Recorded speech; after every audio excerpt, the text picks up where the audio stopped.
General Javed Nasir ने अपनी फौजियों को कहा था कि 2 दुआएं पढ़ो। सारी दुनिया के साइंसदान कहते थे कि इतना खतरनाक असलहा है, ये इतना खतरनाक, अगर पानी फेंकेंगे तो आग और बढ़ेगी। इसके लिए पूरे 6 महीने पूरा इस्लामाबाद खाली कराएं और हर एटमी लिबास बनेगा और हर लिबास लाखों डॉलर का, इतना महंगा ये होगा। और जनरल जावेद नासिर साहब ने मुझे खुद बताया, और ये बात मैंने उनसे कोई 89 या 88 में सुनी थी, 89 में उस वक्त भी सुनी थी, फिर एक जगह भी सुनी थी, अभी कुछ अरसा पहले भी सुनी है, उनसे खुद मैंने सुनी। जनरल जावेद नासिर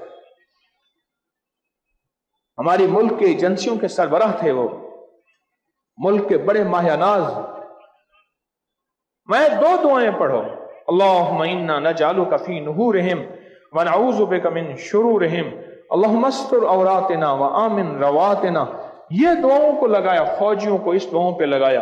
और रमजान था, आपको याद होगा 88 का रमजान था, जब ये जो है ओजरी कैंप का वाकया हुआ था, बम फटे थे। और मैं सब रोजे रखो और तौबा करो और नफिल पढ़ो, और अक्लें दंग थी।